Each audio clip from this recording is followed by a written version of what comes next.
Hey y'all, this is AL Fig Madame, and this is the recap review for Ready to Love.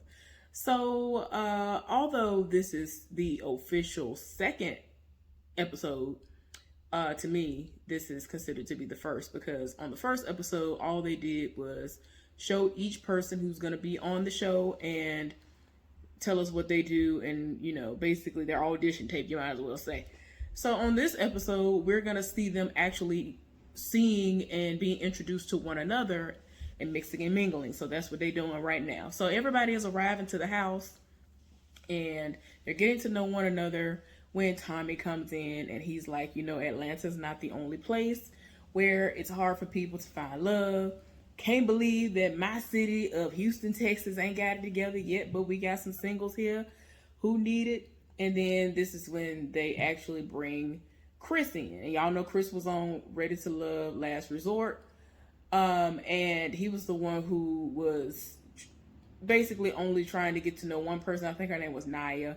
And she didn't like his answer about the finances because he is a DJ and that is just usually like a 4 hour a day, or like I don't know how his goes, but it's usually like very part-time.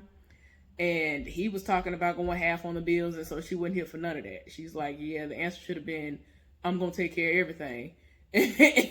And, since he hadn't been dealing with anybody else on the show, when it came down to booting somebody off, he was the only obvious choice at that time, even though there were usually other people I'd been waiting patiently for them to kick off. But yeah, at that time, they chose him. So they introduced that he was going to be there, and so the women were like, oh, and they were screaming and all this. I was like, Lord, y'all doing the most. But they about to, continue to get to know one another. So Alexis, who is the TV producer, she actually knows one of the guys that's there because he was her son's basketball coach. So she was like, wow, I didn't expect to see you here. But I mean, I couldn't say nothing at the time, but I always thought you was fine. But I ain't say nothing because you was my son's coach. So they're chopping it up and trying to see where it's going. And, he just looking like, oh, okay then. And then, like, before that, apparently people kind of feel like Chris has an advantage because he's kind of like a local celebrity. And so he walking in the door and everybody living for him a little bit or whatever. Because it's like, oh, everybody knows him. So I'm just like, you can't say that because he was on here before and everybody from there was, that was on that show, they were from Texas and they wasn't here for him. So you can't really say that. Wait a minute though. Y'all, I done rewound this thing like 3-4 times because I'm like, I know this ain't what I just heard. Okay, so there's a woman on here named Ada. Okay.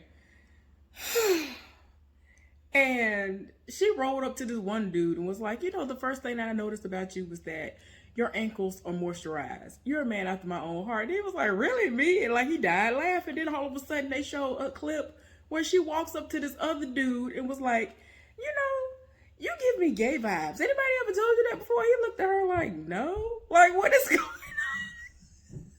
What is going on in life? She just walking up to people saying the craziest stuff. She finna go home. Child, I cannot. What is going on? Y'all, I might come back over here laughing every time y'all see me. What is wrong with these people? Okay, so the girl, her name is like Alexis Amber or something like that. I'm sorry for butchering her name right now. But she is, an attorney. And so she's talking to, I think his name is Cliff. And she keeps asking him, like, what is it that is a character flaw that you have that you need to work on in a relationship, and basically just trying to get him to say something that he can work on within himself.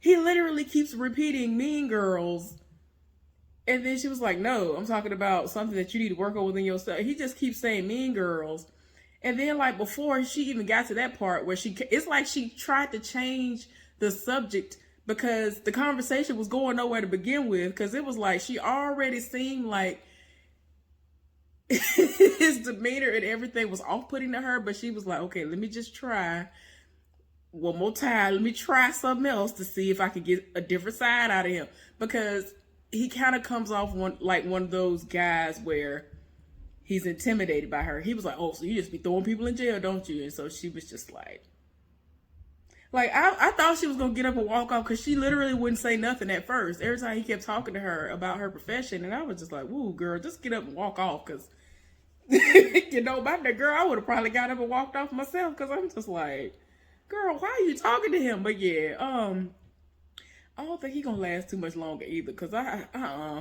can't. I don't know. Like he gonna have to do a whole lot. Because no. So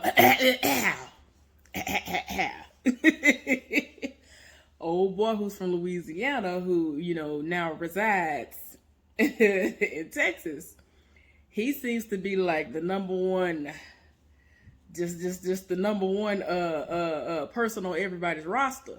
Every time you looked up, he was with somebody else, It's just that Southern charm, honey. It's that Louisiana sweat. I don't know what it's the accent for me. Every time. The Louisiana accent on a man, mainly, it just be doing something. I don't know what it is, but yeah. Let me stop. But anyway, they kept showing him talking to various women, and then he was talking to Vernisha, who is the salon owner, and she has like I know she has like all girls. I think she has 2 or 3 girls. I don't know. I probably got different. I know she at least has one child. Let me just say that to save myself a little bit. But anyway, he was talking to her one-on-one, and they seem to be a little cozy. So we'll see how that goes. But, you know, he liked the way she was looking. He thought she dressed nice. The figure was looking good. He felt like she had substance. I'm like, okay then. All right. But yeah, he kept complimenting her. Told her that she looked good. He was like, well, you know, I see how you look. Your girls must be pretty. So I was like, oh. But yeah, we gonna see how that go because he everything. Now, you know, if you saw the first episode, he is the guy who is from Louisiana, but his wife passed away. She had stage 4 cancer, and they have twin children. They have a daughter and a son, and they are 8 years old. So yeah, that's why it's so easy for me to remember who he is outside of the fact that he's from Louisiana, is because of his story. And because his wife passed away, all that stuff is a part of his story and when he's dating. So, I mean, of course, you're going to have to take the bitter with the sweet. You're going to have to deal with that if you're going to be with him. So he feels as though he has grieved enough, and, you know, he now is in a space where he can put himself back out there and date. So the mailman Christian, I don't think he gonna make it. And even before the scene played out, so the women were talking to him individually or whatever, and I was just like, you ain't gonna make it, sir. You're not aggressive. You don't seem very confident in yourself. I mean, everybody's saying, oh, he seems sweet, he handsome, he cute and all that, but he ain't assertive. And I don't think he gonna make it. So one of the ladies said, you know, she was talking to like a group of the other ladies, and they was like, do y'all know Christian? And, you know, whatever. And, you know, this was before they even learned what he did or any of this. And I think Vernisha was like, who you talking about, the cute guy over there in the blazer? So the girl ended up calling him over there. So he looked like, who, me? So he came over there, and they were explaining to him that he needs to be assertive and that the elimination process is going to happen. And so they want to learn a little bit more about him. And so he was like, well, by day, I'm a mail carrier. I'm the mailman. And by night, I am a model and all this other stuff. But it's just like nothing that he said came off like, okay, maybe he was just nervous because it was just, he wanted to make this great impression, but now that he can, you know, come over here and say what he needs to say in order to grab our attention, it's going to be different. But no, I feel like he got a little bit worse. So I don't think he's going to make it, y'all. And then, like, even when he was in his confessional, he was like, well, I felt like, you know, they already had their minds made up. So he might be going home very soon. If not this episode, very, very soon. So sorry. He seems really nice, but I don't know. Okay, y'all. So if I'm not mistaken, one of the flight attendants, I don't want to get their name wrong because I think I know the name of one of them, but I can't remember her name. But anyway, the other one, apparently she has a cat, and her mama was supposed to be watching the cat, and the cat discovered the doggy door, and it's been missing for 2 days. And so she in her feelings about it, and she talking to Dietrich, who is the he's a chef, talking to him. And he ain't here for it, but he knew she was feeling a little down, and so they talked about it for a little while. And I'm just like, I don't know if you gonna make it either, girl. What is going on? Don't nobody want to hear nothing about your cat, and I'm not trying to be mean, but ain't nobody trying to hear nothing about that. Ain't nobody trying to hear nothing about that cat. Let me just put that out there. Ain't nobody trying to hear nothing about that cat. I ain't trying to be nasty. It just is what it is. But no, I'm like, girl, you came on a dating show. Ain't nobody trying to hear nothing about your cats. What is going on? Kyra, I think that's how you pronounce her name. If I'm saying it incorrectly, I apologize. I knew that this was going to happen. So the dude, AJ, who is the music producer or whatever, he already said on the first episode that there might be at least one person there that he's dated before. It wouldn't surprise him because he done ran through people. And Kyra is one of those people who he's been on dates with before. So Tommy is actually going around right now talking to everybody, trying to see, who they have a feel for, who they ain't here for. And she already said the people who she here for, but she was like, yeah. So I've already dated someone here before, and then when they found out who he was, they was like, oh, what was the problem? She was like, well, the first date was fine, but the second date, he tried me. So she said she went to the bathroom. When she came back, she had already put her card down or something for the tab. And she was just like, it's not customary for her to pay for the first date, pay for anything really, if you're taking her out. And her friends and people in her circle call him El Cheapo. I'm just like, you're in the music business. Why are you cheap like this? What is going on? Is that what it is? Or like, is she just saying something? Is she just making it up because she didn't like the date? Like, what's going on with that? That's crazy. So, there were a handful of people who did say that they like him. Yeah, the dude who was talking to the woman earlier and who was talking to the lawyer and just kept saying over and over again, Mean Girls. I don't know why his name escapes me, but like I said, he ain't gonna make it. Well, nobody here for him. A lot of people ain't here for the dude Troy, who, he is like, I think he might be the oldest one now. I think he's 51. He might be, the oldest one on this one. But a lot of people call him arrogant and, he thinks he's better than what he really is and all this other stuff, full of himself and all of that. But like the way he was talking earlier in the episode, he was supposed to, yeah, when I'm with somebody, I know women like to go on trips, so I like to travel a lot anyway. So we gonna be on the beach and I'm be smacking her booty and all this other stuff. I don't know. It's just the way he been rubbed me the wrong way since the first episode. So I ain't here for him no way.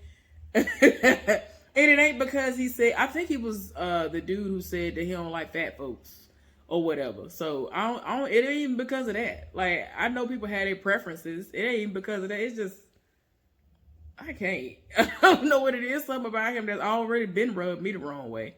But he make it seem like he lives this lavish life and all that. And I'm just like, okay, ain't nothing wrong with that. But something is wrong. I don't know what it is. I can't put my finger on it. Something got to be wrong.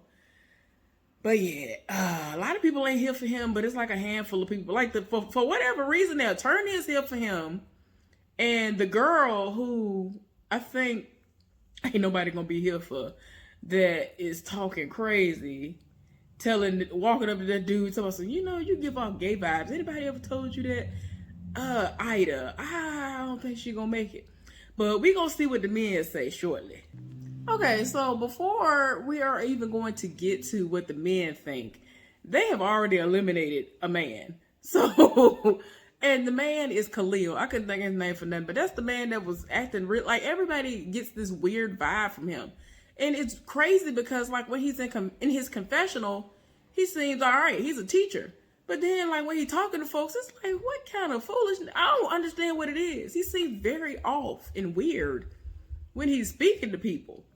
It's just like, okay, let me say what I gotta say so I can get out of this situation alive almost. I don't know what it is, but he comes off as weird to people. And he gone. So now they about to party. What is going on? Seagram's must be a sponsor of this show this season, because I can't believe they got Seagram's of everything in the world up here showcasing it. I just had to make sure I said that, because what is going on? Child, I cannot. So the older dude, Troy, talking about he got a signature move, and his signature move is kissing the woman on the cheek. And usually he can get them to smile after he do that. And I'm just like, I cannot. I can't. So anyway, bye. I can't.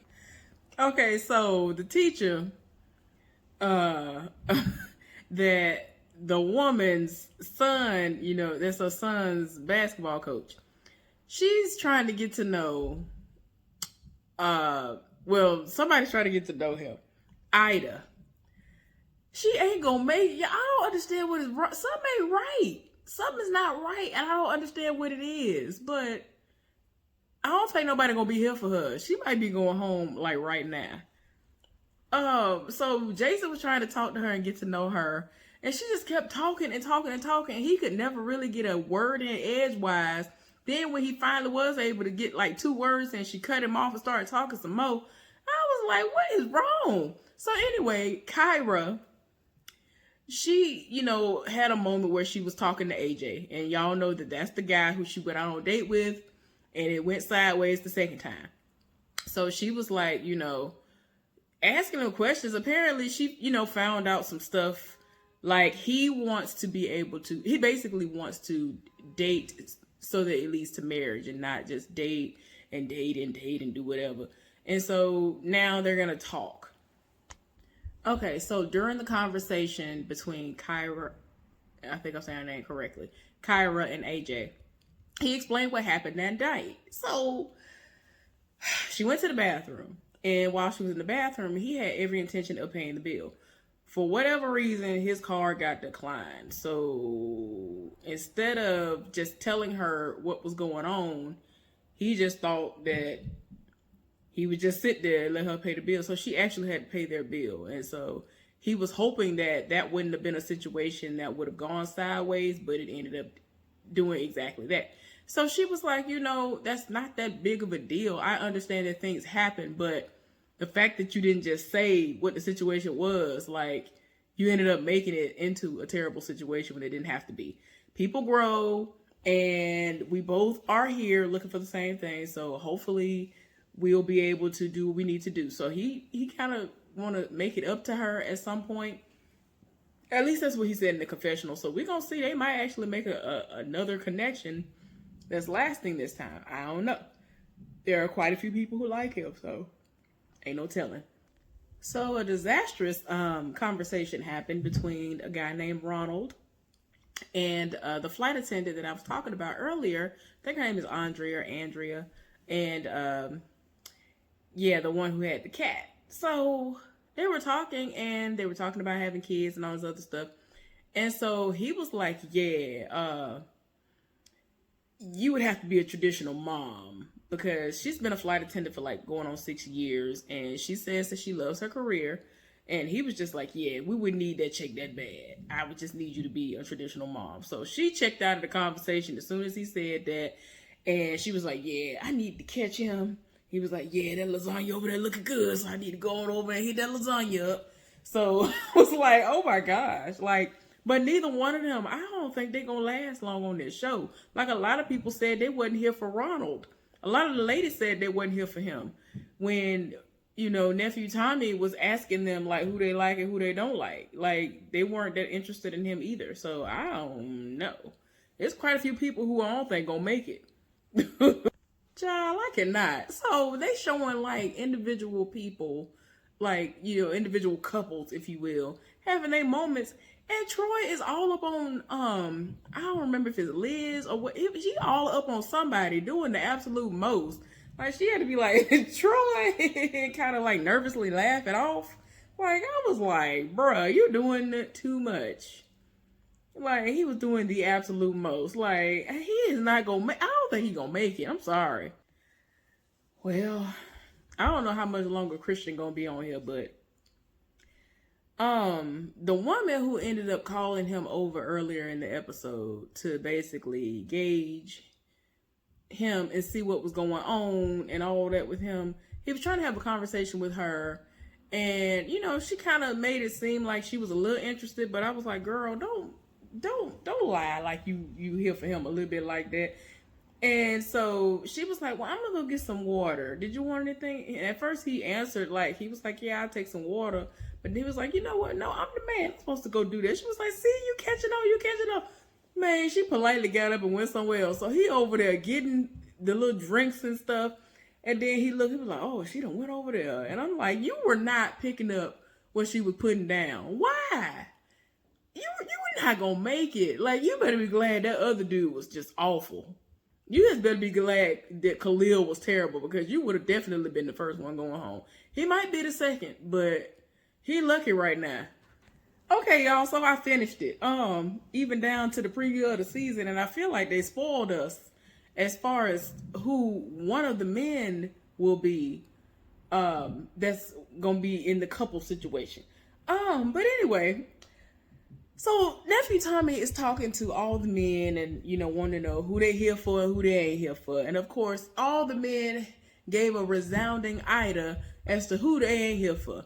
It was hilarious to the point of where Joel was like, look, I can talk, but she be talking more than me. I can't do it. I was like, you know what? It is crazy because she be talking about nothing. Joel be actually talking about things. Like, he actually talks about stuff. So, ain't nobody here for her. Okay, y'all. So, it's time for the elimination. Well, Nephew Tommy said there were going to be curveballs all season. Guess what the curveball was? A whole nother man went home. And guess who it was? Christian, of course. So, yeah. As soon as he heard the curveball, it's like he already knew. Yep, I'm finna go home. Yep. Ron and him were in the bottom two, and Ron is lucky. Because if he hadn't been there, Ron would have been the one who was going home next, like off rip, because ain't nobody really here for him. Like that. So yeah. Ooh, child, I can't wait. Y'all, this season is gonna be crazy. Like, they showed the previews, and almost all the men were like crying on the verge of tears and some more. I'm like, what am I supposed to say? Yeah, I thought I was ready to be married again. But I don't think. I'm like, what happened? Lord, this season finna do the most. But anyway, I'm here for it. Y'all let me know what y'all think about this episode down in the comment section. Let's talk about it. Who is y'all favorite? Because y'all already know who mine is. It's the accent for me. Anyway, I hope y'all have a good one, and I'll talk to y'all later. Bye.